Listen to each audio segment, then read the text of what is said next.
اچھا، آپ نوجوانوں میں کام کرتے ہیں، قرآن کے حوالے سے کام کرتے ہیں، تو آپ نے آج کل کے نوجوانوں میں جب آپ قرآن کی بیداری یا قرآن فہمی کا ایک شعور بیدار کرنے کی کوشش کر رہے ہوتے ہیں، تو آپ کے خیال میں سب سے بڑی رکاوٹ کیا پیش آئی ہے؟ میں سمجھتا ہوں کہ اس یوتھ کے اندر اور ہمارے اس ملک کے اندر پازیٹیو باتیں بہت زیادہ ہیں. جو بھی دین کا کام کرتا ہے اس کو اچھا ہی رسپانس ملتا ہے. اچھا، آپ سوشل میڈیا کا بھی آپ نے ذکر کیا ہے، سوشل میڈیا کو آپ یوز بھی کرتے ہیں ایز اے ٹول. تو اگر میں 2 ورڈ یوز کروں تو آپ اس میں کس کا انتخاب کریں گے کہ سوشل میڈیا فتنہ ہے یا سہولت؟ مشکل سوال ہے. بہت بڑے پیمانے پر جو ہے فتنہ پھیلا ہے، سوشل میڈیا اس کا ایک ذریعہ بنا ہے، نو ڈاؤٹ. اگر میں بات کروں کہ فلسطین کا جو ایشو ہے، یہ ہمارا پولیٹیکل ایشو ہے یا ہمارا کوئی دینی ایشو ہے؟ میں سمجھتا ہوں کہ دین اور سیاست ایک ہی چیز ہے، بلکہ ہم تو علامہ اقبال کے قائل ہیں، جدا ہو دین سیاست سے تو رہ جاتی ہے چنگیزی. قرآن کے اندر جگہ جگہ انبیاء کے واقعات ہیں. قرآن نے تمثیلاً بھی بیان کیا ہے اور کئی جگہ کو سمجھانے کے لیے بھی بیان کیا ہے. تو یہ جو انبیاء کے دور کے واقعات ہیں، آج کے نوجوان کے لیے اس کے اندر کوئی لیسن یا سبق موجود ہے؟ میں کہتا ہوں کہ سارے لیسنز اور سارے اسباق ہی انبیاء کے واقعات موجود ہیں. اس سے باہر تو کچھ بھی نہیں. میں تو بلکہ اس چیز کا ہی قائل ہوں کہ قرآن میں پنہا سب کچھ ہے، قرآن سے باہر کچھ بھی نہیں. بسم اللہ الرحمن الرحیم. السلام علیکم. آج ہم نے اپنے پوڈ کاسٹ میں جس شخصیت کو دعوت دی ہے وہ بیسیکلی نوجوانوں کی ایک تنظیم قرآن کلب کے نام سے چلا رہے ہیں، اور اپنی اس تنظیم کے ذریعے نوجوانوں کے اندر قرآن کی بیداری اور قرآن کے مفہوم کو پھیلا رہے ہیں. آج ہم نے ان کو دعوت دی ہے کہ ہم ان سے بات کریں گے کہ نوجوانوں کا آج کے دور میں مسائل کیا ہیں اور ان کو قرآن اور دین کے ساتھ کیسے جوڑا جائے. تو میں دعوت دوں گا جناب اخیار بھائی کو. اخیار بھائی کیسے ہیں؟ ٹھیک ہے الحمدللہ. ظاہر بھائی بالکل ٹھیک ہوں، اور بڑا اچھا لگا آپ نے دعوت دی، بات کرنے کا موقع دیا. خیار بھائی، جو آپ کی ایج ہے، جو عمر ہے، اس عمر میں تو لوگ کیریئر بنا رہے ہوتے ہیں، لوگ نارملی اپنے فیوچر کی پلاننگ کر رہے ہوتے ہیں. تو آپ ماشاءاللہ یہ قرآن کی طرف کس طرح لگ کے آپ نے قرآن کو بھی اپنا کیریئر بنا لیا؟ سب سے پہلے تو اللہ کا شکر ہے جی، اللہ نے توفیق دی ہے تو یہ کام کر رہے ہیں. باقی ظاہر ہے کہ میرے والد صاحب کی اس حوالے سے ان کا ایک کام تھا، تو انسپریشن کے لیے مجھے زیادہ دور نہیں جانا پڑا، انسپریشن گھر ہی موجود تھی. انہوں نے چونکہ 90s سے لے کے آنورڈز ایک پاکستان میں بہت بڑے پیمانے پہ قرآن فہمی کا کام کیا، تو وہ تو سامنے ایک ماڈل موجود ہی تھا. اور اس کے بعد چونکہ طالب علمی کے دور میں جو کتابیں پڑھیں اور گھر میں کچھ ماحول بھی تھا، اور اس کے بعد جو ایکٹیویٹیز رہیں طلبہ تنظیموں کے اندر اور اسلامی جمعیت طلبہ کے اندر، تو اس میں جو ہے وہ مجھے یہ لگا کہ چونکہ اس تنظیم کے اندر یا کسی سیاسی پلیٹ فارم سے تو آپ کو کئی کام کرنے پڑتے ہیں، تو مجھے لگا کہ یہ والا کام میں بہتر کر سکتا ہوں. تو جب میں تھوڑا سا فری ہوا تعلیم سے، تو مجھے لگا کہ چونکہ میرے گھر والوں نے بھی یہی کام کیا ہے اور مجھے بھی اس کام میں اچھا لگا ہے، میں نے یہ کر بھی بہتر لیا ہے، تو میں اسی کام کے ذریعے سے نوجوانوں کے اندر کوئی چینج لا سکوں. نہیں، اس کا گیپ تو تھا، مطلب یہ ایک قرآن پراپر قرآن سے جوڑنے والی کوئی سوسائٹی یا کوئی فورم عام نوجوانوں میں جین زی میں موجود نہیں تھی، یہ گیپ تو تھا. نہیں، یہ تو بالکل چیز اس کو قرآن کلب کے نام سے کرنے کی وجہ ہی یہ تھی کہ پاکستان کے اندر، جو کہ اپیرنٹلی ایک اسلامی ملک ہے یا کلمے کی وجہ سے بنا ہوا ہے، اسلامی جمہوریہ پاکستان ہے، اور اس ملک کے اندر جو ہے یوتھ کی اگر بات کی جائے تو میں اکثر پوچھتا بھی ہوں کہ اگر آپ نے قرآن سمجھنا ہو، کیونکہ ظاہر ہے کہ مولوی صاحب سے ہماری یوتھ کا ایک فاصلہ ہے، وہ جس بھی وجہ سے ہے کہ وہ ان سے ان کی نہیں بنتی، ٹھیک ہے نا. تو وہ عموماً اس طرح پینٹ شرٹ والے لوگوں کو یا کوئی انگلش بولنے والے لوگوں کو ذرا زیادہ پریفر کرتی ہے کہ یار ان سے مجھے اگر دینی اسکالر بھی چاہیے تو میری طرح کا ہی چاہیے نا، تو ان کو دیکھتی ہے ذرا. تو میں نے اکثر جہاں پہ نوجوانوں سے بات ہوتی ہے پوچھتا بھی ہوں کہ اگر آپ کا دل کرے، نوجوانی میں آپ کو خیال آ جائے کہ یار مجھے قرآن پڑھنا چاہیے، اللہ کی کتاب ہے، مجھے سمجھنی چاہیے، تو آپ کے دل میں کون سا بندہ آتا ہے؟ صحیح ہے. تو 3-4 جگہ میں نے یہ بات پوچھی، ہر جگہ سے ایک ہی جواب آیا کہ ہم ڈاکٹر اسرار کو سن لیتے ہیں. اچھا، ٹھیک ہے. تو کہنے کا مطلب یہ ہے کہ ڈاکٹر اسرار صاحب بھی 2009-10 میں اس دنیا سے چلے گئے، اس کو بھی 15 سال گزر گئے ہیں. یعنی وہ تو بھلا ہو کہ ان کی کوئی ویڈیوز یوٹیوب پہ آ گئی تو لوگوں نے سن لیا. ادروائز نوجوان کے لیے، نوجوانوں کے اندر جو ہے کوئی بڑے پیمانے پہ بہت سارے لوگ کام کر رہے ہیں، ایسا نہیں ہے، لیکن یوتھ یعنی کہ فوراً ان کے ذہن میں جو بات ہے کہ ہمیں قرآن پڑھنا ہے تو ہم نے اس طرف جانا ہے، ایسا کوئی پلیٹ فارم انفارچونیٹلی نظر نہیں آیا کہ جو فرقے اور سیاست سے ذرا بالا تر ہو کے صرف قرآن فہمی کا کام کر رہا ہوں. تو یہ گیپ تھا اور یہی وجہ ہے کہ جب ہم نے کام شروع کیا تو رسپانس جو ایک بہت اچھا آیا, بڑی پذیرائی ہوئی. اس کی وجہ بھی یہ ہے کہ جن زی کے اندر یہ گیپ موجود تھا اور جو ہی ہم نے فل کرنے کی اس کو کوشش کی ہے اپنے تئیں تو ایک اچھا رسپانس ملا. صحیح.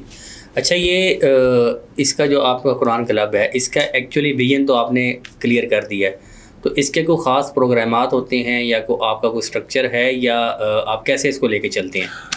میرے طور پر تو یہی ہے کہ ہم کچھ سوشل پلیٹ فارمز پر تفسیر قرآن یا دروس قرآن کوشش کریں کہ پورے قرآن کے عام نوجوانوں کی سطح پر آ کے بات کریں, مثالیں ایسی دیں جو ان کو سمجھ آئیں, ٹھیک ہے نا, نئی نئی باتیں کریں جو جس سے ہمارا نوجوان ریلیٹ کر سکے اور بالخصوص یونیورسٹیز کے اسٹوڈنٹ ریلیٹ کر سکیں.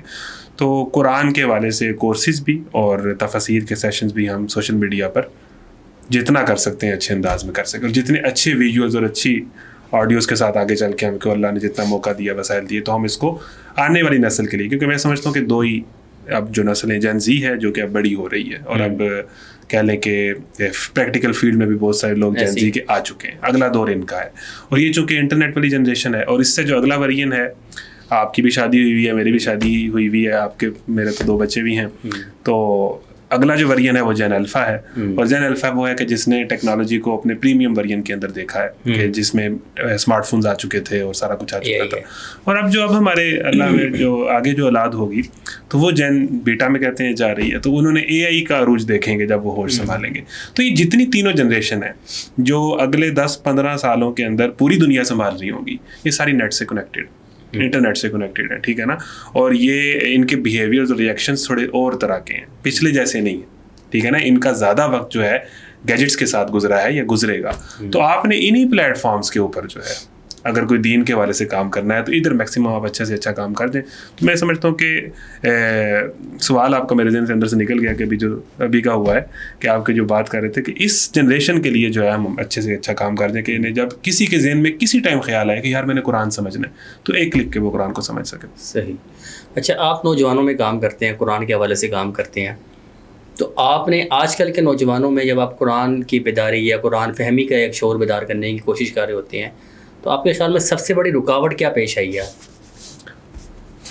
میں تو سمجھتا ہوں کہ میں پازیٹیو بات کرتا ہوں اور یہ ہو گیا وہ ہو گیا اور یہ مسائل ہیں, میں کوشش کرتا ہوں کہ ان سے ہٹ کے جو انبیاء کا رویہ ہے یا داعیانہ اپروچ ہے وہ پازیٹیوٹی ہے. اور میں سمجھتا ہوں کہ اس یوتھ کے اندر اور ہمارے اس ملک کے اندر پازیٹیو باتیں بہت زیادہ ہیں اور جنرلی جو بھی دین کا کام کرتا ہے اس کو اچھا ہی رسپانس ملتا ہے. میں نہیں سمجھتا کہ آپ کسی یونیورسٹی کے اندر کوئی اللہ رسول کی بات کریں تو لوگ آپ کے الٹا پڑ جائیں. ہاں, بہت سارے معاملات ایسے ہیں کہ جب آپ نوجوانوں کو کسی خاص طرح کی سرگرمی سے روکتے ہیں تو انہیں غصہ آتا ہے, لیکن ان جنرل جب آپ اللہ رسول کی بات کرتے ہیں اور آپ کا جو کام کرنے کا طریقہ ہے اور دعوت دینے کا طریقہ ہے اگر وہ ایکسیپٹیبل ہے, امر بالمعروف کی بات ہے نا, معروف طریقہ اختیار کرنا ہوتا ہے, وہ ہم نہیں کرتے, تو میرا خیال ہے کہ اس کو ویلکم ہی کیا جاتا ہے. اور میں یہ بات اکثر کہتا ہوں کہ پچھلے کچھ عرصے میں جو آپ نے ڈیجیٹل اسلامک اسکالرز دیکھے ہیں یہ جو وائرل ہوئے ہیں, یا ہر اسلام کی بات کرنے والے اسپیکر کو اگر 10 لاکھ بندہ فالو کر رہا ہے تو وہ کون ہے؟ یہی جنریشن ہے نا.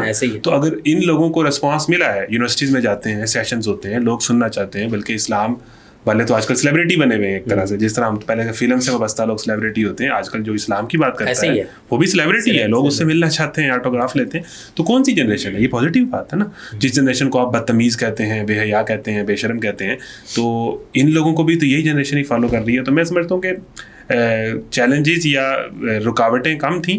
ہاں, جو کچھ رکاوٹیں جو طے شدہ ہیں کہ فائنانس کا مسئلہ, ریسورسز کا مسئلہ, وہ الحمدللہ اللہ تعالیٰ نے ان چیزوں سے آزاد رکھا کہ فائنینشیل ایشوز نہیں ہیں, تو ہم نے الحمدللہ اس کام کو اچھے طریقے سے کیا. جہاں جہاں کیا ہے بہت اچھا رسپانس ہے. اچھا, آپ سوشل میڈیا کا بھی آپ نے ذکر کیا ہے, سوشل میڈیا کو آپ یوز بھی کرتے ہیں ایز اے ٹول, تو اگر میں 2 ورڈ یوز کروں تو آپ اس میں کس کا انتخاب کریں گے کہ سوشل میڈیا فتنہ ہے یا سہولت؟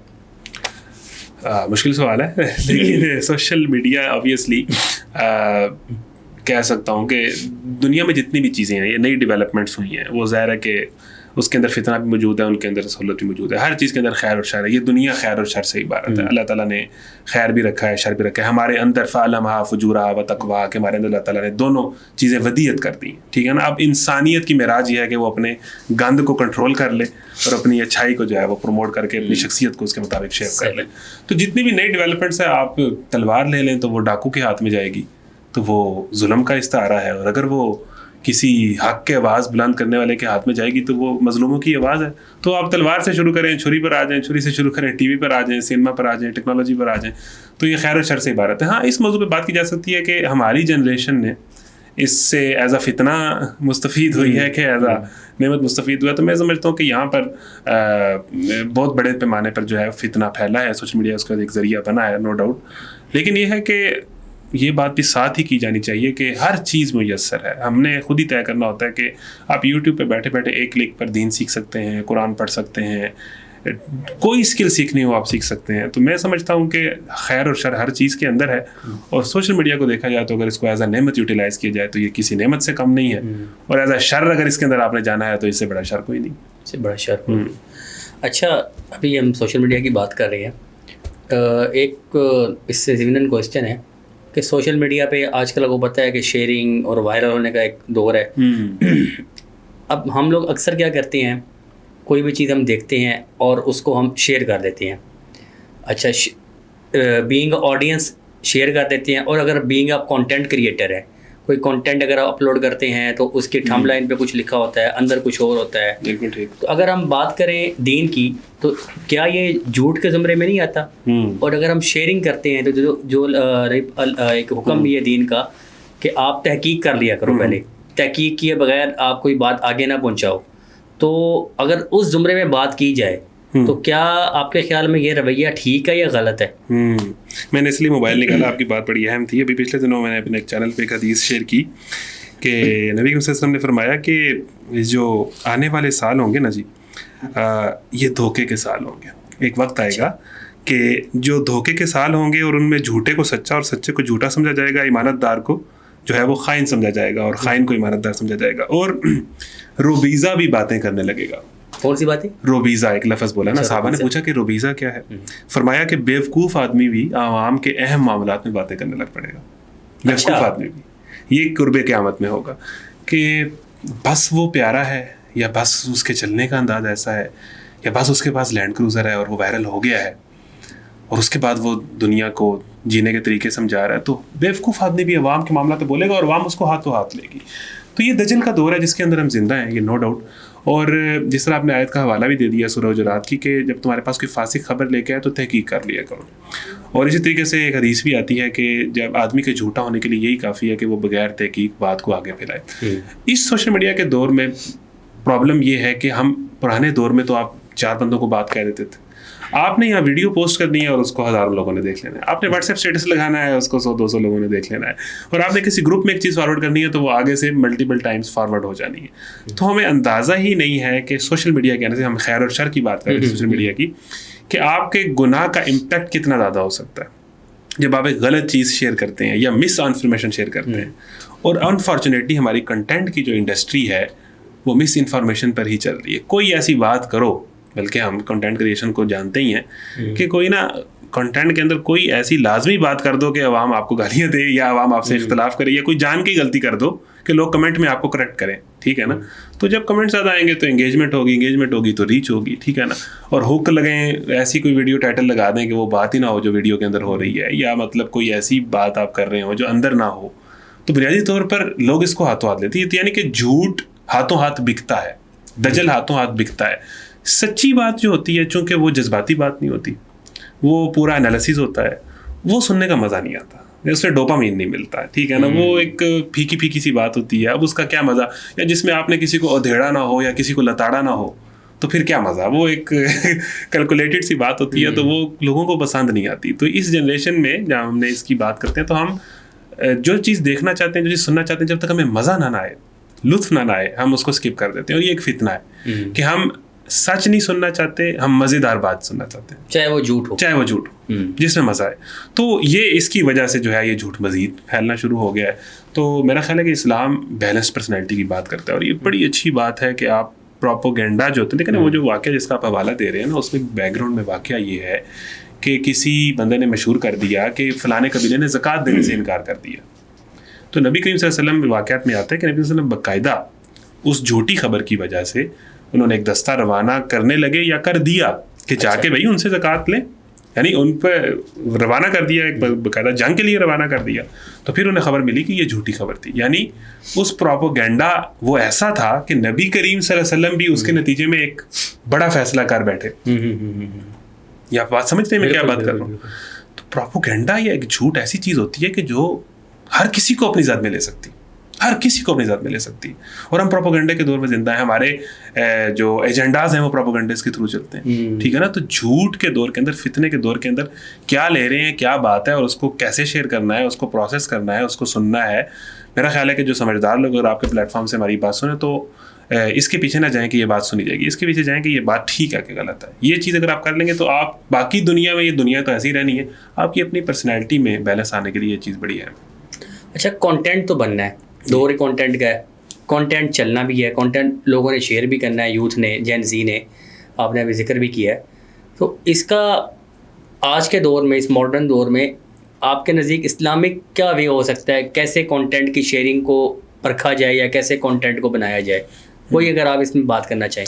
میرا خیال ہے کہ دیکھیں، جو بھی آپ کی آڈینس ہے، آبویسلی آپ نے کوئی بورنگ چیز تو آپ نہیں بنا سکتے. ٹھیک ہے نا؟ آپ نے کچھ ٹیکٹکس تو بہرحال استعمال کرنی ہوتی ہیں لوگوں کو انگیج کرنے کے لیے، اور وہ جو مناسب ہیں، ڈیسنٹ طریقے کار ہیں، جن میں جھوٹ نہ ہو، دجل نہ ہو. ایک اچھا ہیومر بھی ہو سکتا ہے جائز حدود تک جو ہے، کیونکہ ہماری جنریشن ہیومر کو بڑا پسند کرتی ہے. تو جو مذاقی حدود ہیں ان کے اندر آپ ساری چیزیں وہ کریں. لیکن یہ ہے کہ اصل چیز میں یہ سمجھتا ہوں کہ اسٹل آپ کی پرسنالٹی ہے جو لوگوں کو انسپائر کرتی ہے. آپ کا دا وے یو ٹاک، آپ کے بات کرنے کا طریقہ، آپ کی کمیونیکیشن سے، جس کا بہت زیادہ دین زور دیتا ہے. جس سورہ حجرات کی ہم نے بھی بات کی، اس کا جو اگلا چیپٹر ہے، مذاق نہ اڑاؤ، غیبت نہ کرو، تانے نہ دو، لوگوں کو برے القاب سے نہ پکارو، وہ پورا پرسنالٹی ڈیولپمنٹ ہے. اور دین ہے ہی پرسنالٹی ڈیولپمنٹ کا نام. میں اکثر یہ بات کرتا ہوں کہ بندہ مومن وہ ہوتا ہے جس کے پاس آنے کا دل کرے، جس کی محفل میں بیٹھنے کا دل کرے، اور جس کے لوگ قریب ہیں. جس طرح حضور کے متعلق فرمایا کہ یہ آپ کی نرم مزاجی ہے کہ یہ لوگ آپ کے قریب آتے ہیں. اگر آپ سخت مزاج ہوتے تو یہ لوگ لنفذوا من حولک، آپ کے ارد گرد سے بھاگ جاتے. ہمارے ہاں جو بندہ دین کی طرف جاتا ہے، اس کے لوگ قریب آنے کی بجائے وہ اس طرح کی شخصیت بن جاتا ہے کہ لوگ اسے دور بھاگتے ہیں.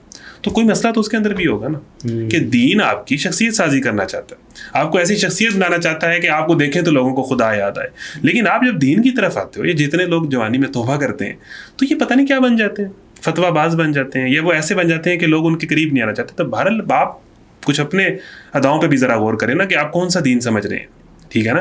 تو آپ کی شخصیت کو بنانے کا نام دین ہے.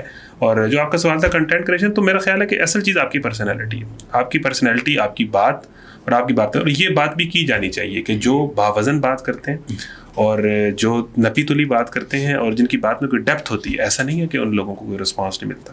میں بہت سارے لوگوں کو جانتا ہوں، میں کام دیکھ رہا ہوں کہ جو لاجیکل جین زی جہاں ڈوپامین ایڈکٹ ہے، وہیں یہ لاجک پر بھی بہت زیادہ مرتی ہے.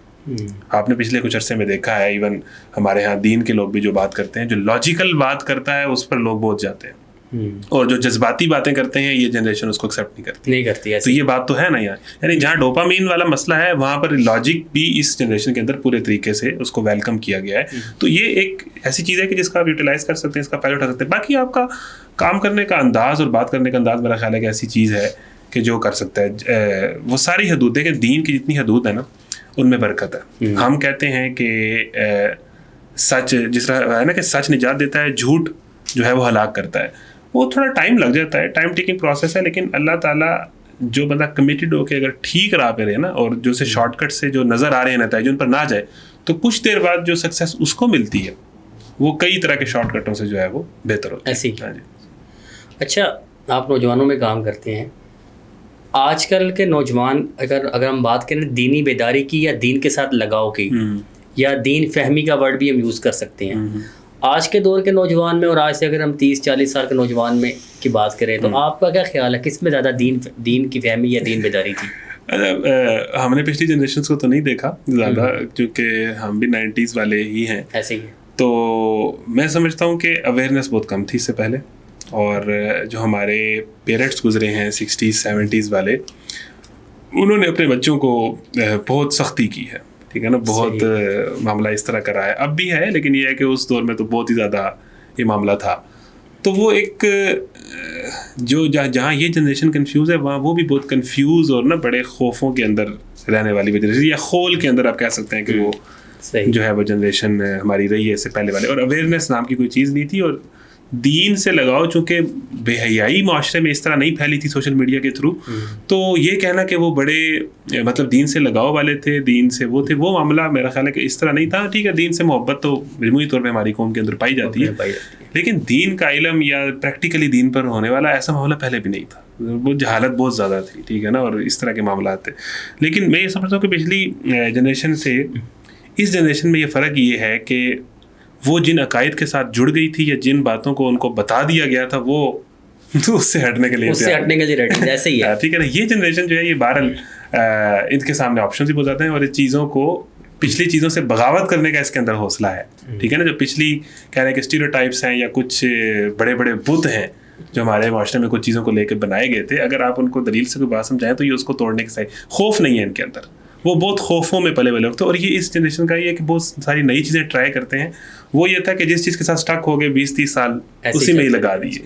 ایک نیگیٹو پہلو بھی ہے کہ وہ جلدی کوئٹ کر جاتے ہیں, کنسسٹنسی اس میں نہیں ہے, لیکن یہ ہے کہ بہرحال ان کے اندر نئی نئی چیزیں ٹرائی کرنے کا اور اڈاپٹ کرنے کا جو ہے وہ رویہ بہت زیادہ ہے. تو پچھلی جنریشن کے اور طرح کے چیلنجز ہیں اور اس جنریشن کے اور طرح کے, پچھلی جنریشن میں اور طرح کی خیریں تھیں, وقت کا پابند اور بزرگوں کا ادب لحاظ کرنا اور چیزوں کو لمبا لے کے چلنا اور آپس کے تعلقات اور یارانہ نبھانا.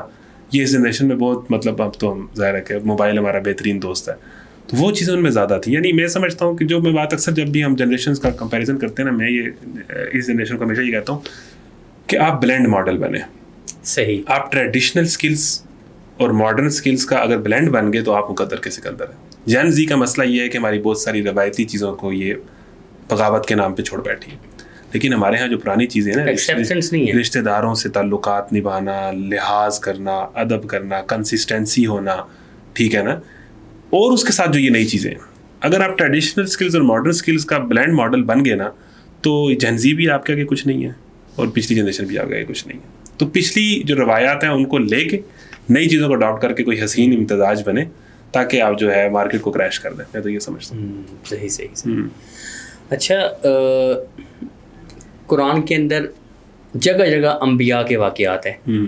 قرآن نے تمثیلاً بھی بیان کیا اور کئی جگہ کو سمجھانے کے لیے بھی بیان کیا ہے. تو یہ جو انبیاء کے دور کے واقعات ہیں, آج کے نوجوان کے لیے اس کے اندر کوئی لیسن یا سبق موجود ہے؟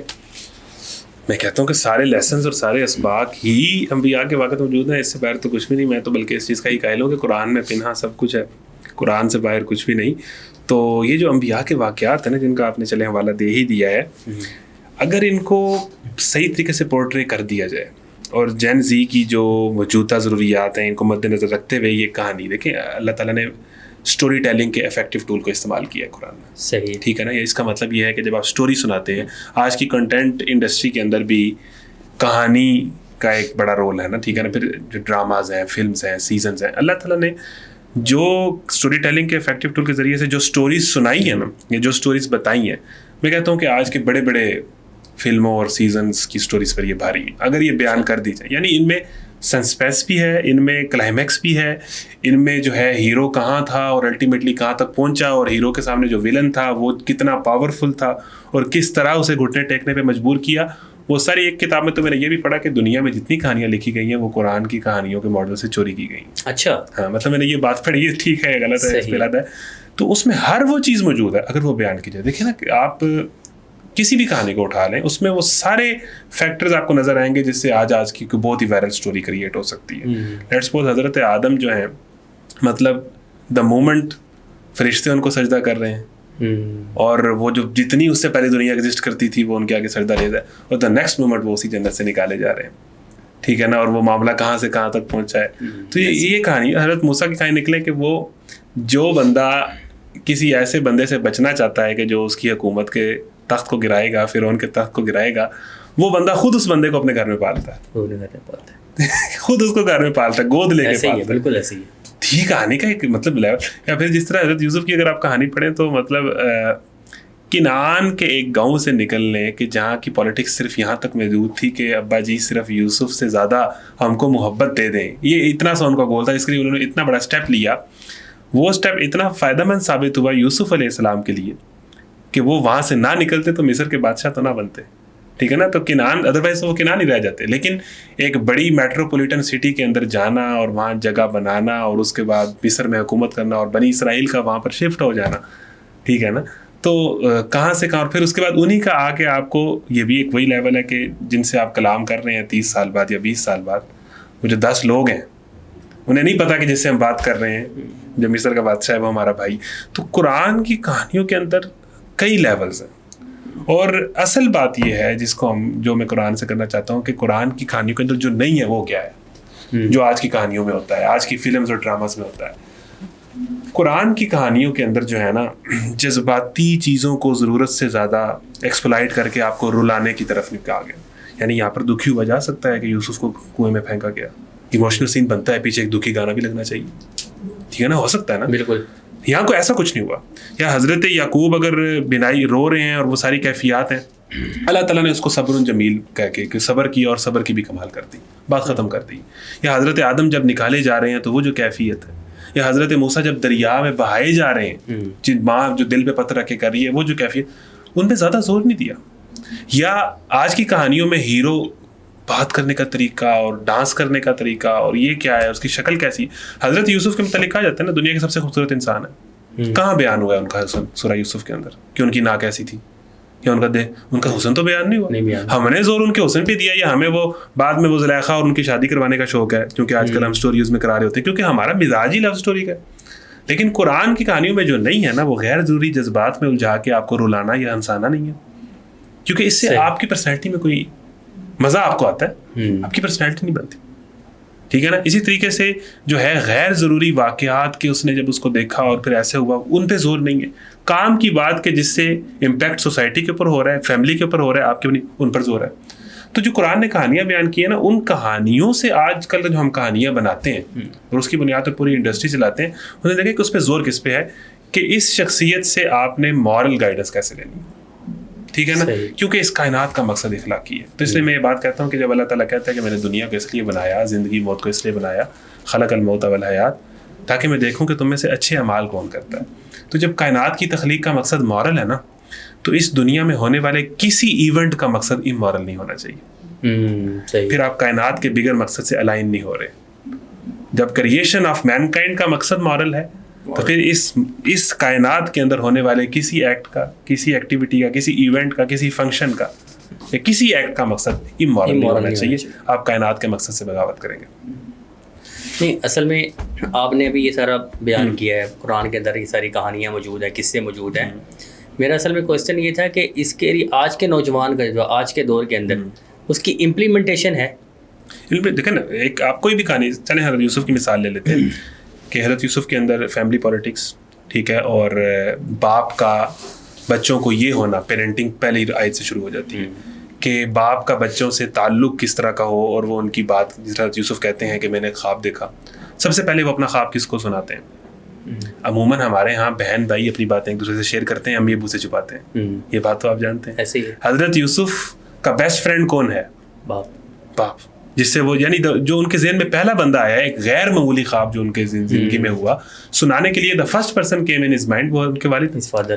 تو پیرنٹنگ تو یہاں سے شروع ہوگی کہ باپ اور بچے میں اگر فاصلہ کم ہوگا اور بچہ نئی جنریشن کو والد جب انڈرسٹینڈ کرنے کی کوشش کرے گا, یا اس کو بدتمیز اور بد لحاظ کا ہے کہ سائڈ پہ کر دیں گے, جب آپ انڈرسٹینڈ کریں گے اور وہ کہانی شروع ہو رہی ہے, وہ نوجوان جو مصر کا بادشاہ بن رہا ہے, اس کی سکسیس کی کہانی باپ کے ادب سے شروع ہو رہی ہے. یا آباتی, اے میرے پیارے ابا جان, دا بانڈنگ بٹوین فادر اینڈ سن. یہاں پر ہماری ہر ڈرامے میں لڑکی جو پسند آ گئی ہے لڑکے کو, ابا جی اس کے خلاف ہیں اور بس گھر سے لڑائی ہو رہی ہے, اور ہر ڈرامے کی یہی کہانی ہے کہ والدین کچھ چاہتے ہیں, بچہ کچھ چاہتا ہے, اور گھر میں تو وہ ایک اچھی ریلیشن سے شروع ہو رہی ہے. پھر اس کے بعد حضرت یعقوب نے کیا کیا, جو بائبل کا ورژن ہے اس کہانی کا کہ جس میں بہت ساری خرافات ہیں, اس میں کہا کہ حضرت یعقوب وہ خواب سن کے افینڈ ہوئے کہ یہ کیا مطلب ہے کہ ہم تمہیں سجدہ کر رہے ہیں وغیرہ وغیرہ. قرآن کا جو ورژن ہے وہ کیا ہے, وہ یہ ہے کہ حضرت یعقوب نے ان کی بات سنی, پھر وہ بات, یعنی سب سے فرسٹ کیا, لسننگ, اپنے بچے کو سنیں, صحیح انڈرسٹینڈ کریں, یعنی وہ پھر ڈائلاگ سے ہی فاصلے کم ہوں گے. سیکنڈ نمبر, اس کے بعد انہوں نے 2 کام کیے. پہلا کام یہ کیا کہ بیٹا اللہ تعالیٰ تجھے بڑا مقام دے گا, ٹھیک ہے نا, پھر اپنی اور تجھے ایک بڑے کام کے لیے خاص کرے گا. یہ ایک موٹیویشن ہے کہ باپ اپنے بچے کو کوئی اگر وہ نیا کام کرتا ہے تو اس کو انکریج کرے, نہ یہ کہ تم ایکڑے کام لگ گئے ہیں یا کون سی چیز شروع کر دی ہے یا یہ نئے نئے کام نہ شروع کرو, ہم نے ساری زندگی گزار کے دیکھ لی ہے, ٹھیک ہے نا, اس طرح کی باتیں انکریج کیا اس بات کے اوپر. اور دوسری بات یہ ہے کہ صرف موٹیویشنل اسپیکر نہیں ہے, دوسری بات یہ ہے کہ پریکٹیکل اسٹیپس بتائیے کہ بیٹا اب اس خواب کو اپنے بھائیوں کو نہ بتانا, یہ پریکٹیکل اسٹیپ ہے جو بھی کرنے کا ہے. نہیں تو مسائل ہوں گے. مینٹور بھی کیا, موٹیویٹ بھی کیا, یہ پیرنٹنگ یہی ہے. اور اس کو ہم کیا کہتے ہیں, ڈائلاگ بھی ہے. اس کے بعد آگے جو ان کے بچے خراب ہو گئے یا بہت برے تھے, یا میں تو اکثر کہتا ہوں نا کہ جب وہ اپنے باپ کے سامنے روتے ہوئے آئے تو یقیناً ان کا ٹک ٹاک پہ اکاؤنٹ ہوگا کہ وہ اچھی ٹک ٹاک اچھی ایکٹنگ کر لیتے ہوں گے. بجا ہوا باؤ ہمیشہ کہ ہم نے یوسف کو قتل کر دیا, اور خون ایکٹرز تھے, پرینک کرتے تھے, پرینکسٹرز تھے, یا ان کو کہہ لیں کہ وہی ورژن بنتا ہے ہمارے یہاں یوتھ کا. تو کس طرح ڈیل کیا ہمارے ہاں خراب بچوں کو باپ کس طرح ڈیل کرتے ہیں. اور حضرت یعقوب نے دونوں دفعہ اتنا بڑا کام کر کے آ گئے, صبر کروں گا اور بہترین صبر کروں گا. یہ پیرنٹنگ ہے اور کیا ہے. پھر اس کے بعد جو یوتھ کا ورژن پیش کیا گیا ہے یوسف کے بھائیوں کے ذریعے میں کہ ہم کوئی جتھا ہیں, یہ چیک کر گبرو دی بولی چیک کر کھبے ہتھ رولی چیک کر, یا میرے چلن دا طریقہ ہے, یا میرے تے دنیا مردی ہے, یا میں گزروں وہاں پہ لڑکیوں کی لاشیں گر جاتی ہیں, یا میرے ساڑی ویکھنی بھی تو نہیں چلنی. یہ کیا ہے, ہم ایک جتھا ہیں. یوتھ کے اندر جو غرور ہے, جو تکبر ہے کہ میں کوئی چیز ہوں, ہم ایک جتھا ہے, ہمارے ابا جان ہمیں کیوں نہیں پسند کرتے. پھر اس کے بعد ان کی محفل میں کیا بات ہو رہی ہے, غیبت ہو رہی ہے, پروڈکٹیو گفتگو نہیں ہو رہی. ہم دیکھتے ہیں کہ یوسف شارٹ کٹ, حسد, بغض. پھر اس کے بعد انہوں نے ایک بات کی کہ جب ہم یوسف کو قتل کر لیں گے تو اس کے بعد نیک ہو جائیں گے. فتکون من بعدی کا. آج کا نوجوان جب کوئی گناہ کرتا ہے تو وہ کیا سوچتا ہے, شادی کے بعد ٹھیک ہو جاؤں گا, یہ تو یونیورسٹی لائف ہے, بعد میں نیک ہو جاؤں گا.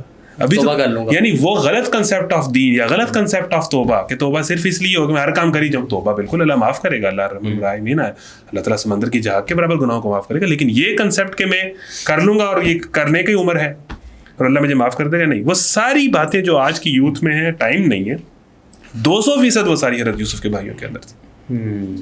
وہ سارے ایٹریبیوٹس جو آج کی یوتھ کے اندر, اور وہ ایسے کھول کھول کے بیان کیے جا سکتے ہیں کہ آپ حیران ہوں گے.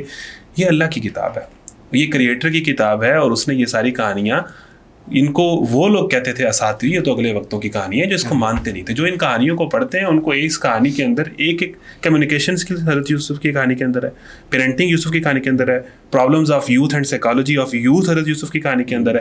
دین صرف نماز روزے کا نام نہیں ہے بلکہ ملکوں کو چلانے کا نام ہے. مصر آپ نے چلانا ہے, مینجمنٹ اسکل حضرت یوسف کے اندر تھیں, کمیونیکیشن اسکل حضرت یوسف کے اندر تھیں. پھر اس کے بعد جب آپ نے بڑے ملکوں میں جانا ہے, بڑے شہروں میں جانا ہے, یورپ جاؤ, امریکہ جاؤ, سو بسم اللہ جاؤ, وہاں پر ان اکانومیز پہ قبضے کر لو. لیکن وہاں جو فتنہ ہے ننگ دڑنگ کا جو مصر میں ان کو فیس ہوا, بے حیائی کا, عورت کا, زنا کا, بدکاری کا, اس سے بچنا ہے. اس سے بچ جاؤ گے تو تم انہی ملکوں کو تم لیڈ کر لو گے. پھر اس کے بعد جو قحط آتا ہے, جو فائنینشیل کرائسس آتا ہے, بندہ مومن صرف شلوار اور داڑھی کے مسائل نہیں بتاتا. جب مصر میں فائنینشیل کرائسس آیا تو کس کے پاس وہ آئے؟ فائنینشیل کرائسس کا حل کیا آج کے بندہ مومن کے پاس ہے؟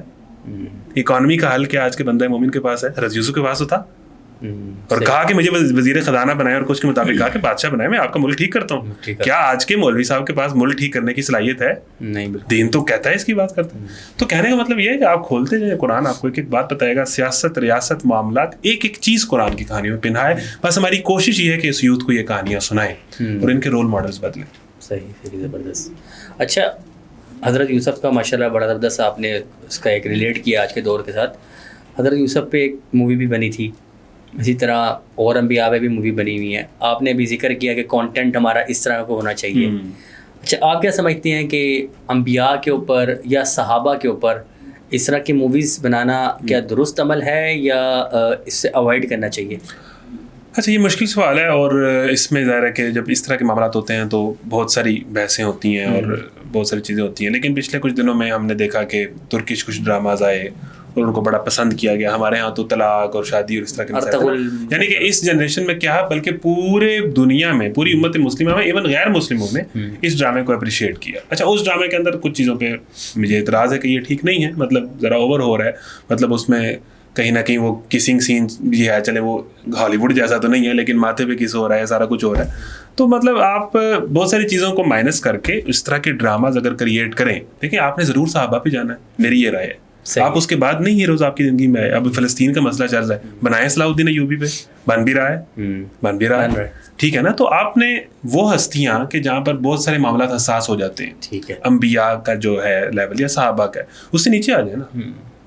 اس سے نیچے آپ کے پاس کتنے ہیروز ہیں, اس کے بعد ہیروز ہیں. آپ صلاح الدین ایوبی ہے یا اس طرح کے کتنے نام ہیں. ابھی قائد اعظم علامہ اقبال گزرے ہیں, کیا کچھ نہیں ہوا. تو آپ نظریاتی اگر کوئی کام کرنا ہے تو ان کو چھوڑ کے نیچے آ جائے تو میں سمجھتا ہوں بہت اچھا, اور بہت ایکسٹرا آرڈنری, مطلب ملینز آف ڈالرز لگا کے آپ اس طرح کے کام کریں. اور جو کام یعنی آج کی اسلامیت اگر آپ نے بچے کو پڑھانی ہے, غزوہ بدر پڑھانی ہے, تو وہ دکھائیں نا, اے آئی آ گئی یہ بنا دیں, 2 پہاڑ بنا دیں, کیا جاتا ہے, ٹھیک ہے نا. اس میں آپ کچھ یا اس کے بعد جو معاملات ہوئے تو وہ سمجھائیں, وہ ویژولس جو ٹولز ہیں وہ سارے پورے طریقے سے استعمال کریں. چونکہ انبیاء اور صحابہ کا معاملہ اور ان سے ہمارا تعلق کی نوعیت اور ان کا مقام اس طرح کا, تو ادھر نہ جائیں, میں یہ سمجھتا ہوں. لیکن اسٹل بہت سارے علماء نے عمر سیریز کو جو حضرت عمر پہ بنائی گئی ہے انڈورس کیا ہے, اس کی بات کی ہے, تو وہ بھی ایک رائے ہے, تو ہو سکتا ہے. انبیاء تک تو میں سمجھتا ہوں کہ نہیں جانا چاہیے, لیکن یہ ہے کہ اس سے نیچے اور بلکہ میں تو مزید احتیاط کروں گا کہ صحابہ کے بعد اتنی لائن ہے اور اس پر بہت ایکسٹرا آرڈنری طریقے سے اسلامی حدود قیود کے اندر جو ہے بہت اچھے طریقے سے آپ کو کام کرنا چاہیے, بالکل کرنا چاہیے. کیونکہ اگلی جنریشن نے کتاب نہیں پڑھنی اس غلط فہمی سے نکلا ہے, انہوں نے موبائل ہی دیکھنا. اچھا, یہ آپ نے ابھی ذکر کیا ارطغرل سیریز کا, اس کے بارے میں تو میں نے کہیں پڑھا تھا, پتہ نہیں ٹھیک ہے یا غلط ہے, کہ اس نے تو بالی ووڈ اور ہالی ووڈ کی دڑوں کو ہلا کے رکھ دیا تھا. مطلب اتنی یہ اس کی نا فین فالوئنگ. نہیں, بالکل ہے. میں سمجھتا ہوں کہ بہت کچھ کیا. اس کے بعد یہ ہے کہ اس کے بعد وہ کچھ ان کے اندر بھی مسائل ہو گئے ہیں, وہ بالکل اور طرح کی چیزیں لگیں. لیکن اسٹل جب آپ کے پاس دوسرا آپشن اتنا برا ہے, یا میں کسی کو تو ایک بندہ فلم میں گانے دیکھتا ہی نہیں ہے, تو میں تو کسی کو ریکمینڈ نہیں کروں گا کہ بھائی آپ اس طرف جائیں, آپ پہلے ہی ٹھیک ہیں, آپ اپنا کام کریں.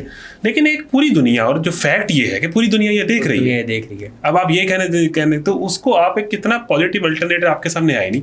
ایک بندہ فلم کا ایڈکٹ ہے, یا ایک بندہ بہت ہائی لیول کے میوزک کا ایڈکٹ ہے, یا آئٹم سانگز اور بالی ووڈ کے گانوں کا ایڈکٹ ہے, تو الٹرنیٹ آپ کچھ تو اس طرح کا آپ بناتے ہیں نا کہ جو آپ دے سکیں. ایسے ہی جب الٹرنیٹ پہ آپ کو وہ ایک صف ہے اور اس صف کے اندر 4 مولوی صاحب بیٹھے ہیں اور وہاں پر دال ایک پرات میں کھا رہے ہیں, ادھر تو نہیں آئے گا. وہ آپشنز ہونے چاہیے, کوئی تو آپشن دینا نا.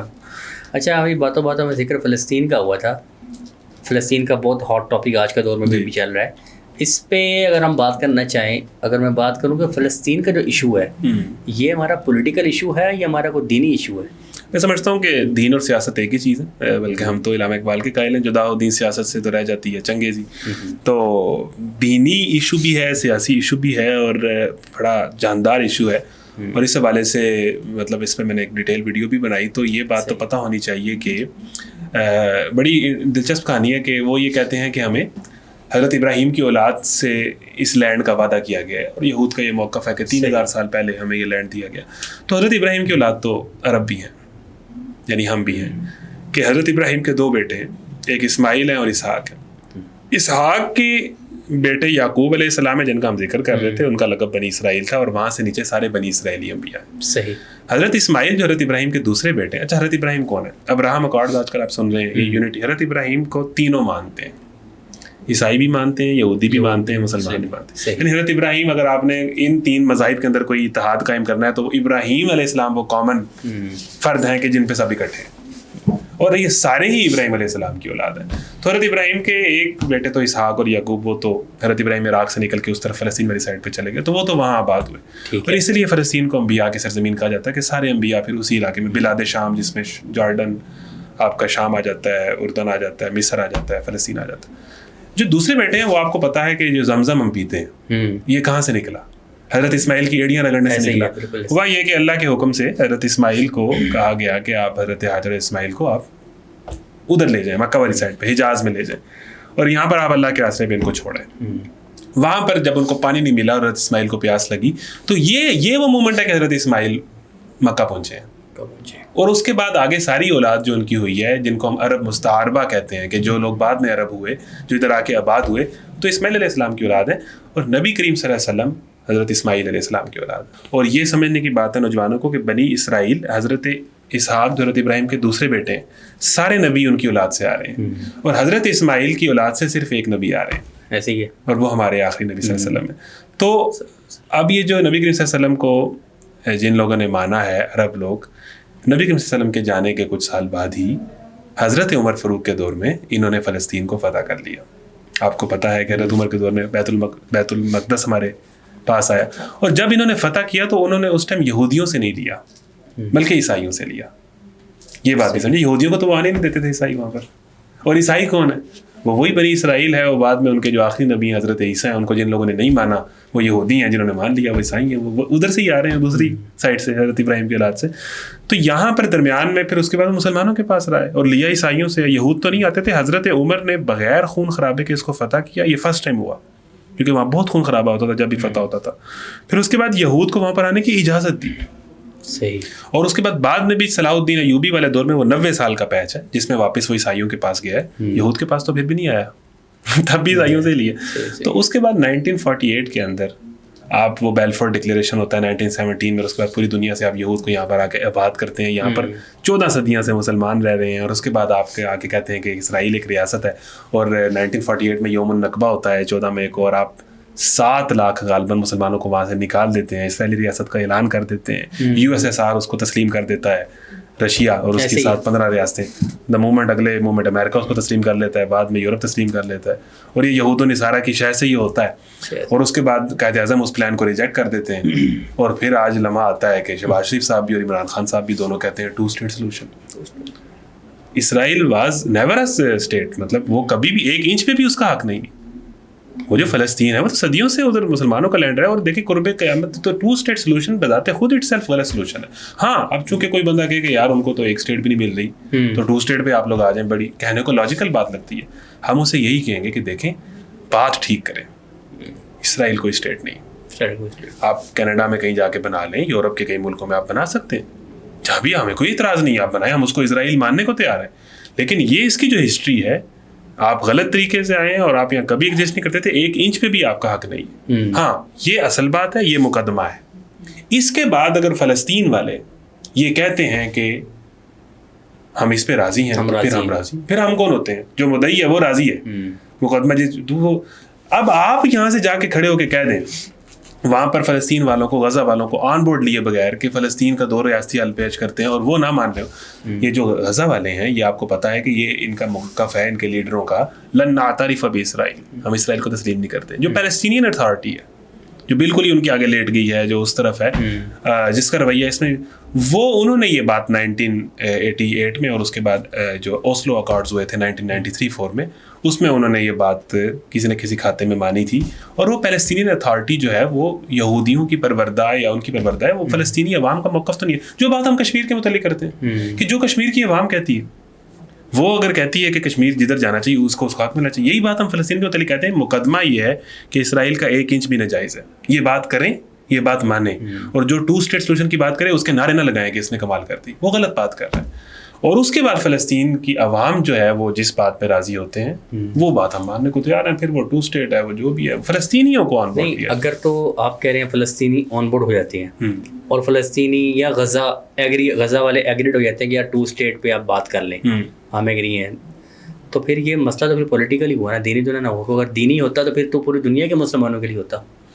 اگر ہم جیسے بھی آپ نے مقدمہ باندھا ہے کہ اگر فلسطینی ایگری ہوتے ہیں تو ہم بھی ایگری ہیں, جب مدعی ایگری تو ہم بھی ایگری, تو پھر تو یہ پولیٹیکل ایشو نہیں. ہم وقتی طور پہ ایگری ہیں. دیکھیں مقدمہ ہمارا تب بھی رہے گا کہ اسرائیل 1 انچ پہ ایگزسٹ نہیں کرتا. میں یہ بات کر رہا ہوں کہ فار دا ٹائم بینگ, کہ مطلب اس وقت کے طور پر جو حالات ہیں, جس طرح ان کا زور ہے, جس طرح وہ تلے ہوئے ہیں اور گریٹر اسرائیل کی بات کر رہے ہیں, اور وہ پورا, یہ بات تو پوری مسلمان ملکوں کو سمجھانی چاہیے نا کہ یہ جو جنگ ہے, جس طرح سورہ کہف میں بھی آتا ہے, اور الٹیمیٹلی جب ہم امام مہدی کا ذکر پڑھتے ہیں یا حضرت عیسیٰ کا ذکر پڑھتے ہیں, یہ جنگ تو یہود و نصارہ سے ہی ہے نا.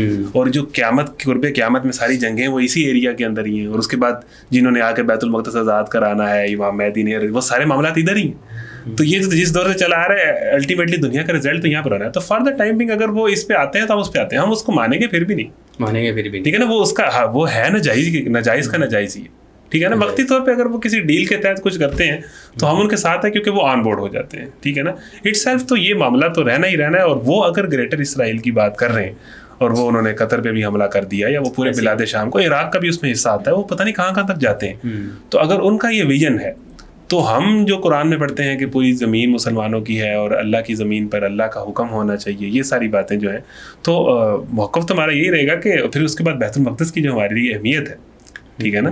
تو ہر حوالے سے یہ مسئلہ دینی رہے گا. یہ وقتی طور پہ میں کہہ رہا تھا کہ اس کے اوپر فلسطینی اگر آن بورڈ لے کے کسی سطح پہ کسی ڈیل کی طرف آتے ہیں تو آنا چاہیے. رہے گا وہ ناجائز ہی, وہ جائز نہیں ہو سکتا. صحیح. اچھا خیار بھائی, جین زی کا یا نوجوانوں کا, ایون تقریباً ہر ہیومن بینگ کا نا ایک ان کے مائنڈ میں نا ایک کویسچن آتا ہے کہ کامیابی کی ڈیفینیشن کیا ہے, سکسیس کی ڈیفینیشن کیا ہے. تو قرآن کا اس کے بارے میں کیا مقدمہ ہے کہ کامیاب کون ہے؟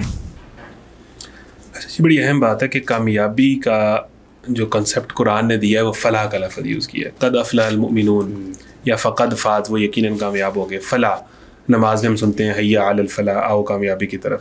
فلاح ایک ایسی کامیابی کا نام ہے جس کے بعد کوئی ناکامی نہیں ہے, ٹھیک ہے نا, جس کے بعد جو ایک الٹیمیٹ اور مکمل کامیابی ہے, ٹھیک ہے نا. ہمارے ہاں یہ وقتی کامیابیاں ہیں جو فائنانس سے جڑی ہیں یا بعض اوقات اسٹیٹس سے جڑی ہیں. تو قرآن نے اسی کامیابی کی طرف بلایا اور اسی کو کامیاب کہا ہے کہ فمن زحزح عن النار وادخل الجنہ, جو آگ سے بچ گیا اور جو جنت میں داخل ہو گیا, جیسے تیسے ہو گیا. الٹیمیٹلی جس کا رزلٹ جنت نکل آیا اور الٹیمیٹلی جس کا رزلٹ جہنم نکل آیا, تو جو جنت میں داخل ہو گیا فقط خاص وہ یقیناً کامیاب ہو گیا. یہ بات ہمیں سمجھنی چاہیے کہ ہمیں انبیاء کی زندگیوں میں ایسے بھی نظر آتے ہیں کہ جن کے ساتھ ایک بندہ بھی نہیں چلا اور جن کو آروں سے چیر دیا گیا, اور ہمیں ایسے بھی نظر آتے ہیں کہ حضرت سلیمان کی جن کی بادشاہت انسانوں پہ کیا جنوں پہ بھی تھی, جانوروں پر بھی تھی. ایسے ہی ہے. تو کیا جس کو آرے سے چیر دیا گیا وہ ناکام ہو گیا؟ اصل چیز یہ ہے کہ آپ کس نظریے پہ زندگی گزار رہے ہیں. اس کے بعد کیا ہوتا ہے, آپ کے ساتھ لوگ چلتے ہیں اچھی بات ہے, نہیں چلتے کوئی بری بات نہیں, ٹھیک ہے نا. تو اصل فلاح یہ ہے کہ آپ اس کائنات کے کریٹر کے ساتھ الائن ہیں, ان کی تعلیمات کے ساتھ, اس کے ساتھ کنیکٹ ہیں, اس کے حکم کے مطابق آپ فائنانس اور زندگی کے تمام معاملات مینج کر رہے ہیں, حلال اور حرام کے آپ دیکھ رہے ہیں. اس کے بعد جو ہے جو بھی آپ کے ساتھ ہو گیا ہے, میں سمجھتا ہوں کہ آپ دنیا کے کامیاب تھے. جیسے حدیث میں آتا نا کہ اگر تم سچ بولتے ہو, امانت دار ہو, تمہارے اخلاق اچھے ہیں, تمہاری روزی پاکیزہ ہے, تو دنیا سے کوئی بھی چیز چلی جائے تمہیں پریشان ہونے کی ضرورت نہیں, کوئی ٹینشن والی بات نہیں ہے, ٹھیک ہے نا. تو یہ معیار ہونا چاہیے. باقی مال کے لیے ایفرٹ کرنا, زیادہ سے زیادہ مال کمانا, اگر وہ حلال ہے تو موسٹ ویلکم. کون روکتا ہے؟ بلکہ زیادہ کمائیں, پیسہ ایک طاقت ہے. ہم تو ایمان کو طاقت کہتے ہیں, لیکن پیسہ ایک بہت بڑی چیز ہے جس سے ایون نیکی کا کام, خیر کا کام کرنا ہے تو آپ کو اس کے لیے پیسہ چاہیے. تو حلال طریقے سے. اور بالکل ہم جب بات کرتے ہیں یہ بھی رویہ ختم ہونا چاہیے کہ جب ہم دین داری کی بات کرتے ہیں تو ہم کہتے ہیں کہ جی سادگی ہو اور جناب کچھ بھی نہ ہو اس کے پاس, اور مسواک اس کے ہاتھ میں ہو, اور لباس اس کا انتہائی محلہ اور سادہ ہو. ایسا نہیں ہے. لیکن ہم بڑے فخر سے یہ واقعہ سناتے ہیں کہ غزوہ تبوک میں حضرت عثمان نے 900 اونٹ اللہ کی راہ میں دے دیے. میرا سوال یہ ہے کہ ان کے پاس 900 اونٹ تھے تب دیے نا. ادھر ایک مولوی صاحب کے پاس دوسری گاڑی کے آجے لوگ کہتے ہیں یہ دیکھیں حرام کمال. یعنی ہمارے ہاں دیندار بندہ پیسے کے ساتھ لوگوں کو لگتے ہیں 900 سرخ اونٹ کی نا, یہ سرخ کا تو مجھے نہیں پتا, لیکن یہ کہ 900 اونٹ جو ہے 900 اونٹ آج کے دور میں میرا خیال ہے کوئی 900 گاڑیاں بنتی ہیں, 900 گاڑیاں بنتی 40-50 لاکھ. تو اگر حضرت عثمان کے پاس 900 اونٹ یا 900 اونٹ جتنا پیسہ تھا تو عشرہ مبشرہ میں شامل ہے, مسلمانوں کے خلیفہ ہیں. حضرت عبد الرحمن بن عوف بھی غالباً عشرہ مبشرہ میں شامل ہیں, اور ان کا تو ٹنوں سونے کے متعلق کہا جاتا ہے کہ آج کے دور کے بلین ڈالرز. تو صحابہ میں آپ کو دونوں مثالیں ملتی ہیں. آپ کو سلمان فارسی بھی نظر آتے ہیں کہ جن کے پاس کہتے ہیں کہ گھر اتنا تھا کہ کھڑے ایک کمرے جتنا بندہ کھڑا بھی نہیں اسی طریقے سے ہو سکتا, لیٹ بھی نہیں تھی. تو انہوں نے سادگی کو, لیکن اس کا مطلب یہ تو نہیں ہے انبیاء جتنے ہیں, حضرت موسیٰ فرعون کے گھر میں پلے ہیں, یعنی کہ VIP زندگی تھی. حضرت یوسف نے عزیز مصر کے گھر میں گزارا, یا جتنے انبیاء تھے یہ بڑے بڑے قبیلوں میں اور بڑے بڑے سردار, قریش بنی ہاشم نبی کریم صلی اللہ علیہ وسلم کے متعلق. تو اس طرح یہ بڑے خاندانوں کے اندر جو ہے, اس کے بعد انہوں نے بڑے خاندانوں سے ڈیل کیا ہے, اس وقت کی رولنگ ایلیٹ کو چیلنج کیا, ان سے معاملات کیے. تو یہ دونوں کنسیپٹ ختم ہونے چاہیے کہ فائنانس ساری چیزیں حلال کے ساتھ ہیں تو پوری دنیا کا فائنانس آپ کے کنٹرول میں ہونا چاہیے, بلکہ آپ کا یہ حق ہے, اور اس کے لیے آپ پلان کریں, کوئی مسئلہ نہیں. لیکن جب حرام آ گیا تو حرام کا ایک بھی جو ہے پھر وہ کسی کے ساتھ نہیں ہے. اور اگر یہ سب چیزیں ہونے کے باوجود یہ نہیں مل رہا تو اس کی کوئی حیثیت نہیں ہے. اصل چیز یہ ہے کہ آپ اللہ تعالیٰ کے حکم کے مطابق زندگی گزار رہے ہیں کہ نہیں گزار رہے. بالکل یہ بات. اچھا خیار بھائی, ایک کانسیپٹ میں آپ سے سمجھنا چاہوں گا اپنی آڈینس کے لیے بھی اور اپنے لیے بھی. قرآن جو ہے, قرآن یہ ہمارے لیے شفا ہے یا قرآن ہمارے لیے راہ ہدایت ہے؟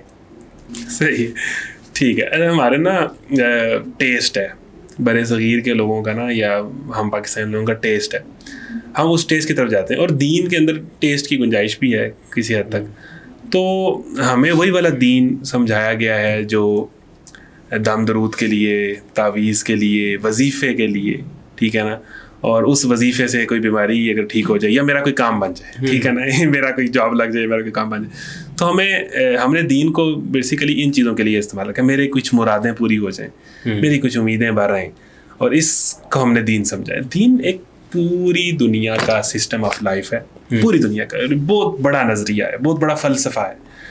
یہ چیزیں آپ کی زندگی کا حصہ ہیں, یعنی اذکار, وظائف, شفا, دم, درود, یہ ساری چیزیں انسانی زندگی کا حصہ ہیں. لیکن یہ انسانی زندگی کا جتنا حصہ ہے اس کو اتنا ہی رکھیں. دین ایک بگر پرپز کے لیے ہے, اس کے اندر یہ پارٹ ہے. دیکھیں ریلیجن کی ڈیفینیشن ہے کہ جو چند عقائد اور عبادات کا مجموعہ ہوتا ہے. ہمارے ہاں پرابلم یہ ہوا ہے کہ ہم نے دین کو ریلیجن سمجھا, صحیح, مذہب سمجھا. مذہب چند عقائد, وہ چند عقائد اور عبادات آپ کو عیسائیت میں بھی نظر آئیں گے. وہاں بھی شادی کے موقع پر وہ پادری تو آتا ہے, اور یہاں بھی آتے ہیں مولوی صاحب. وہاں بھی پیدائش کے موقع پہ وہ جو ان کی کچھ رسومات ہوتی ہیں بچے کے لیے وہ کرتے ہیں. یہاں بھی مولوی صاحب ختنہ کرتے ہیں, اذان دیتے ہیں. وہاں بھی جب ڈیتھ ہوتی ہے تو جنازے کی رسومات ہوتی ہیں. تو یعنی یہ چند عقائد, کچھ ان کی چرچیں ہیں, کچھ ان کے پنڈت ہیں, مندر ہیں, سارا کچھ ہے. چند عقائد اور عبادات کا مجموعہ جب آپ ریلیجن کو سمجھتے ہیں تو وہ ریلیجن ہوتا ہے. وہ اسلام بھی ریلیجن ہے, لیکن اسلام ریلیجن پلس دین ہے.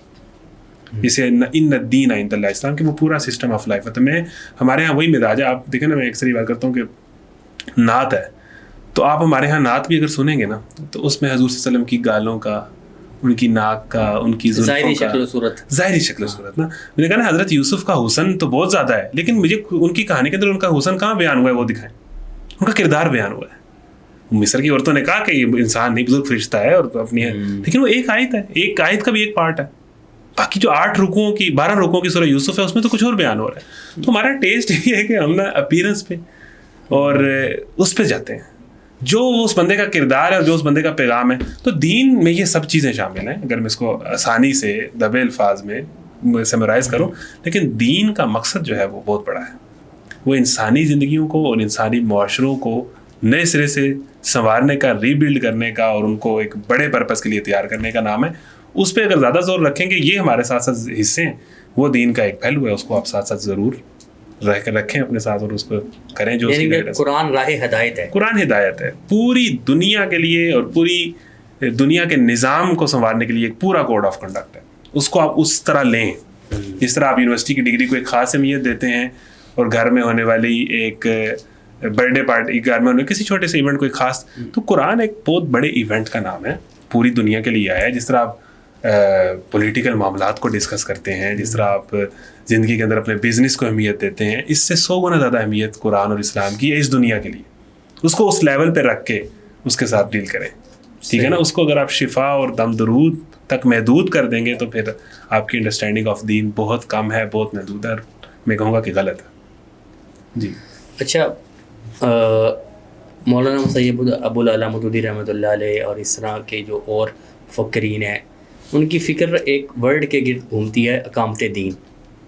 تو ایک تو میں یہ سمجھنا چاہوں گا کہ اقامت دین ہے کیا, اور کیا اس کے لیے جد و جہد کرنا ہم پہ فرض ہے؟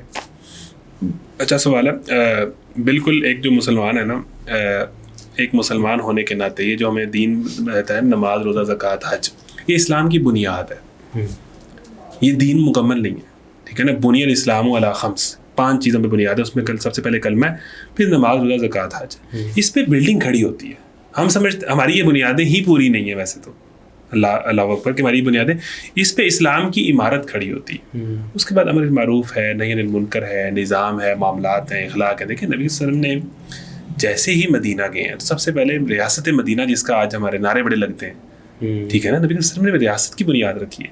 اور ایک ملٹی نیشنل اور بڑی ڈائیورس قسم کی سوسائٹی تھی مدینہ, جہاں پر یہود بھی آباد تھے, اور بھی مذاہب تھے, مسلمان بھی آباد تھے.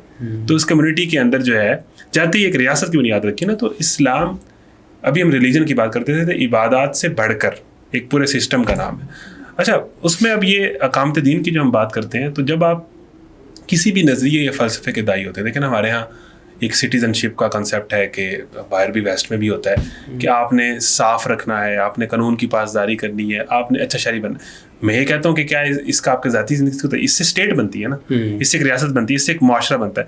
تو وہاں پر یہاں پر اسلام کے اندر آپ کہہ لیں کہ جو سٹیزن شپ ہے اس کو آپ وہ والا رول دے سکتے ہیں کہ آپ نے وہ جو بات آپ اپنے لیے رکھتے ہیں وہ آپ نے معاشرے کے اندر بھی پھیلانی ہے, ٹھیک ہے نا, اس کو آگے پہنچانا ہے, اس کو سنوارنا ہے کہ مومن اپنے بھائی کے لیے بھی وہی پسند کرتا ہے جو اپنے لیے پسند کرتا ہے. تو سب سے اہم میں سمجھتا ہوں کہ اپنے لیے پسند کرنا اپنا لائف اسٹائل, وہ آپ اپنے دوسرے کے لیے پسند کریں, اپنی اولاد کے لیے بھی پسند کریں.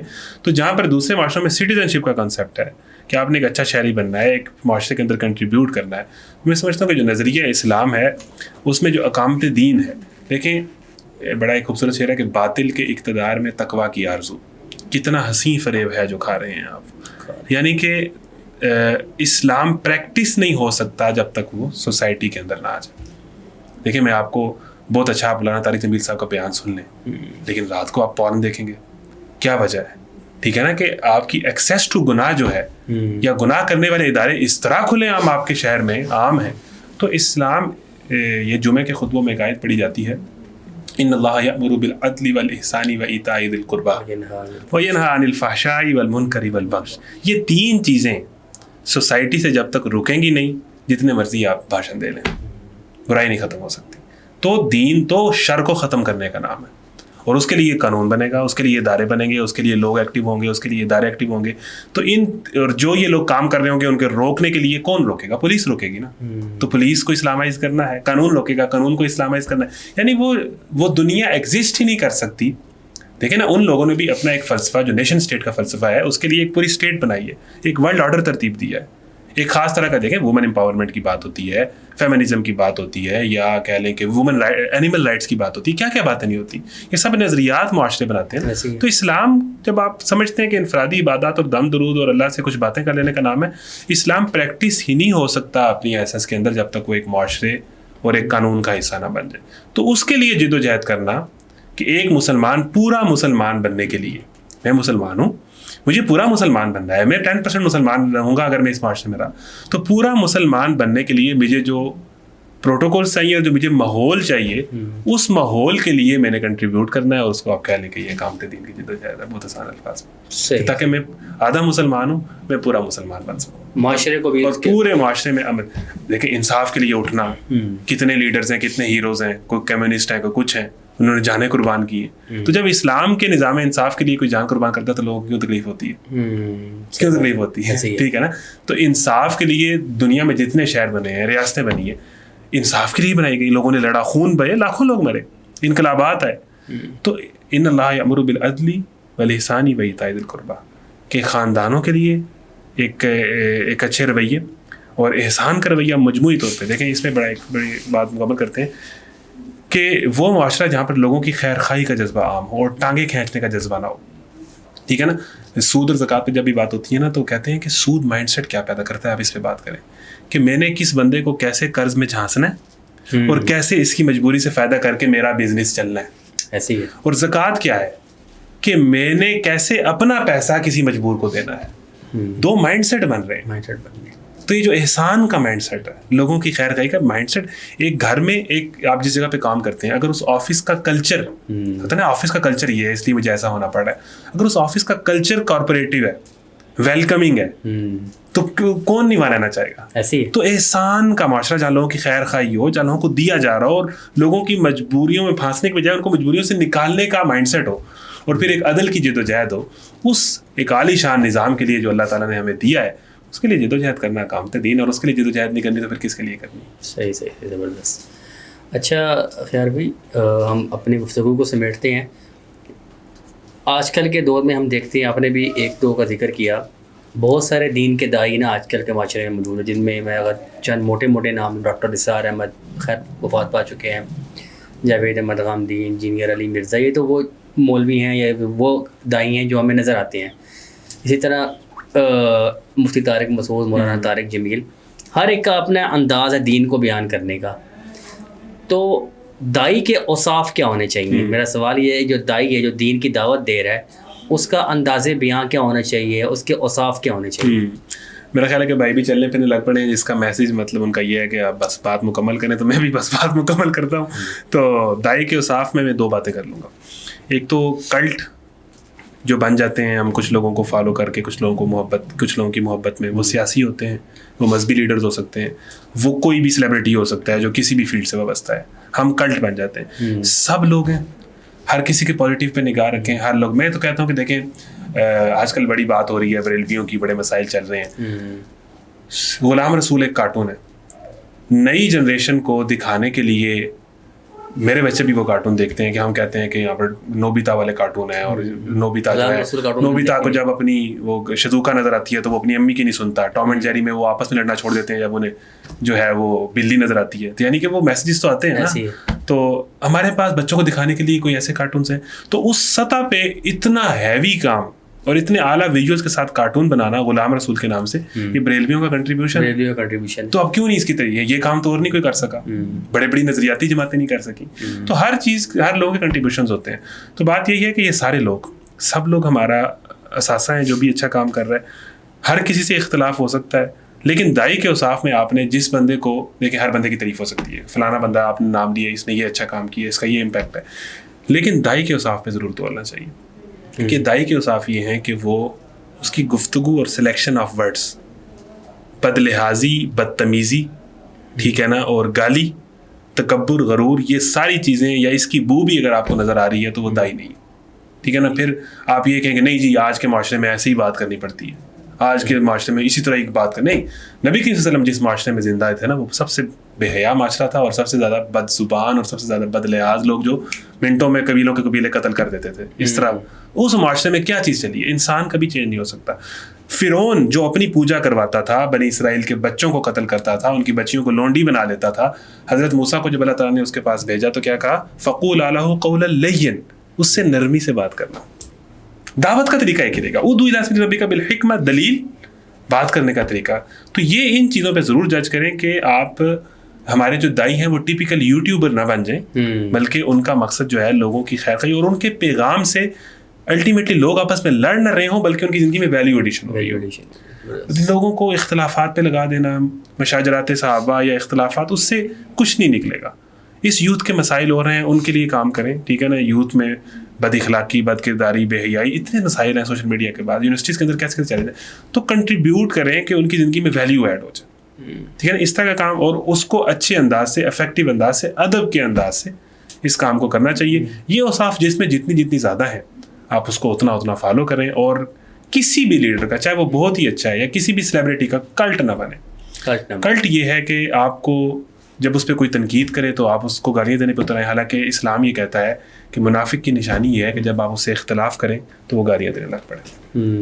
صحیح بات ہے. اب مجھے بتائیں کہ کون بچا اس کو. اور یہ آج کے دور میں تو بڑا کامن ہے. جو سیاسی لیڈروں کے فالوور ہیں اور جو مذہبی لیڈروں کے فالوور ہیں اور جو مسلک پرست لوگ ہیں، یا جس بھی آپ ان سے اختلاف کریں یا ان کے لیڈر سے اختلاف کریں، آپ اسے گالی نہیں دے رہے اس کے لیڈر کو، آپ اختلاف کر رہے ہو، لیکن نیچے اس کے فالوورز گالیاں دے رہے ہیں، تو پھر حدیث کی روح سے آپ منافق ہیں. آپ نے دین نہیں سمجھا. پھر کہنے کو تو آپ اپنے لیڈر کا دفاع کر رہے ہیں. ایسے اگر اختلاف کیا گیا ہے، اس میں اس نے گالی نہیں دی، تو آپ بھی اختلاف کو برداشت بھی کریں اور دوسرے کی رائے کو ایکسیپٹ کریں اور بات کو تمیز سے کریں. ڈائلاگ کا ماحول بنائیں اپنے ملک کے اندر، بڑی خیر نکلے گی. لیکن افسوس ہماری جو لوگوں کی دکانیں ہیں وہ بدتمیزی سے، بد لحاظی سے اور اس طرح لوگوں کو لڑانے سے چلتی ہیں. تو ان میں جو دائیانہ اوصاف جس میں جتنے ہیں اس کو فالو کریں. اور کسی بھی بندے کا جو بہت بھی اچھا ہے، بہت ہی بڑی ہستی ہے، انبیاء کے بعد، اللہ رسول کے بعد جو ہے، کلٹ نہ بنے. کلٹ انسان کے دماغ کو بند کر دیتا ہے، اس کو تعصب کی اینک بنا دیتا ہے، اس کی گروتھ رک جاتی ہے، وہ امپروو نہیں کر پاتا. اور اس کے بعد وہ بنتے کیا، کلٹ کے سب سے آخری درجہ یہ ہے کہ جب کوئی بندہ کلٹ بنتا ہے تو مجموعی طور پر اسے اپنے کلٹ کے فائدے کی غرض ہوتی ہے.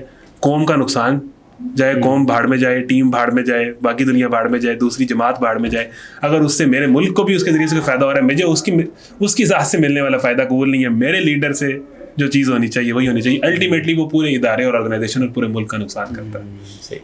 تو یہ بات ہے. خیر بھائی، لاسٹ کوسچن ہمارے آج کے اس پوڈ کاسٹ کا. آج کل کے جو نوجوان نسل ہے، جس کو ہم جین زی کہہ لیں، یا آنے والی جو جین الفا ہے، قرآن کی آس کیا ہے ان کے لیے؟ آس مطلب قرآن کیا چاہتا ہے؟ قرآن کیا نوجوان نسل ہے، ان کا جو آج کل کا ماحول ہے، جو ان کا انوائرمنٹ، جس ماحول میں یہ جی رہے ہیں، تو قرآن کیا، بلکہ اگر میں کہہ رہا ہوں اسلام کیا چاہتا ہے کہ نوجوان نسل ہے وہ اپنی زندگی کیسے اسپینڈ کرے؟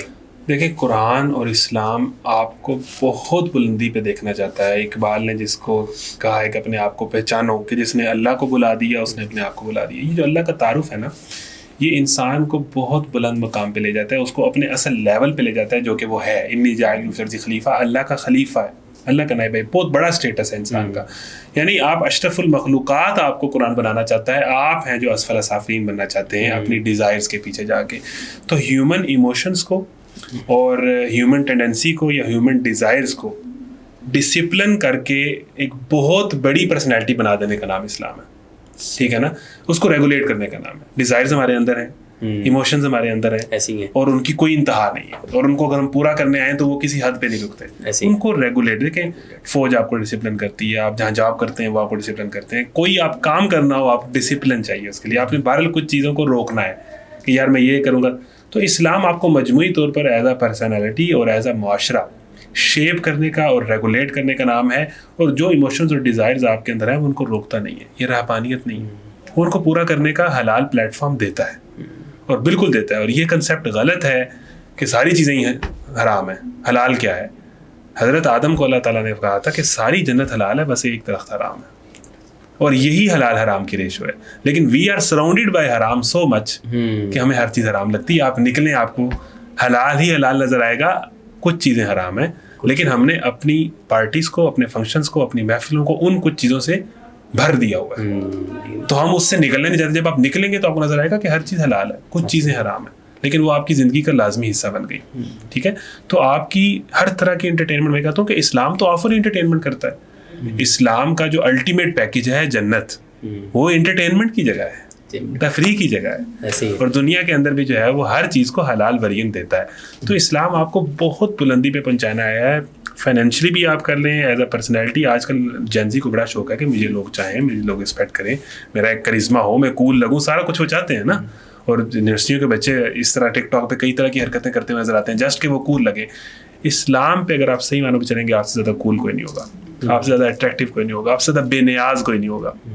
ایک حدیث ہے اپنی بات مکمل کرتے ہیں کہ نبی کریم صلی اللہ علیہ وسلم کے پاس ایک آدمی آیا کہ کہا کہ مجھے کوئی ایسا طریقہ بتا دیں دلنی علی عمل کہ جب میں کروں تو اللہ بھی مجھے پسند کرے ایٹ اے ٹائم اور لوگ بھی مجھے پسند کریں. اچھا، دونوں کام ہو جائیں. ایسے ہوتا نہیں ہے. تو حضور صلی اللہ علیہ وسلم نے فرمایا کہ عزت فی ما فی دنیا، غالباً اس طرح کے الفاظ ہیں کہ دنیا سے بے نیاز ہو جا، اللہ تجھ سے محبت کرے گا. اور جو کچھ لوگوں کے پاس ہے، جو بھی لوگوں کے پاس ہے، اس سے بے نیاز ہو جا، لوگ تجھے پسند کریں گے.